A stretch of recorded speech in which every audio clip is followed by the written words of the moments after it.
மகா சிவராத்திரி ஈசனுடன் ஓர் இரவு பிப்ரவரி 15 மாலை 6 மணி முதல் சத்குருவுடன் நேரலையில் இணைந்திருங்கள். திருவாரூர் மாவட்டம் கூத்தாநல்லூரில் உள்ள தனியார் பள்ளியில் நடைபெற்ற ஆண்டு விழாவில் சிறப்பு விருந்தினராக கலந்து கொண்ட நகைச்சுவை நடிகர் தாமு, பொதுத் தேர்வு எழுதும் மாணவர்கள் தேர்வு முடியும் வரை சமூக வலைதளங்கள் பயன்படுத்துவதை தவிர்க்க வேண்டும் எனவும் நேரத்தை வீணடிக்கக்கூடாது எனவும் கேட்டுக் கொண்டார். கலாம் சார் என்ன ஃபார்முலா கொடுத்தாரோ அந்த ஃபார்முலா நீங்கள் ஷேர் பண்ணணும்.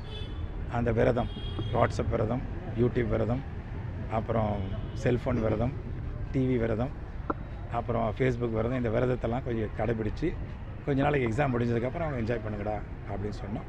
மெயினாக சொல்கிறதுனா மாணவனுடைய சொத்து அவனுடைய நேரம். இந்த நேரத்தை கரெக்டாக பயன்படுத்தி அவன் ரியல் சொத்தை உருவாக்கணும்னா அப்போ லேர்னிங் இருக்கணும். லேர்னிங் இருந்தால் தான் அதுக்குள்ளே இருக்கிற ஏர்னிங் வெளியே வரும். மகா சிவராத்திரி ஈசனுடன் ஓர் இரவு பிப்ரவரி 15 மாலை 6 மணி முதல் சத்குருவுடன் நேரலையில் இணைந்திருங்கள். பிளே ஸ்டோர் மற்றும் ஆப் ஸ்டோரில் இருந்து பாலிமர் செயலியை QR கோடு மூலம் பதிவிறக்கம் செய்யுங்கள். செய்திகளை உடனுக்குடன் பெறுங்கள்.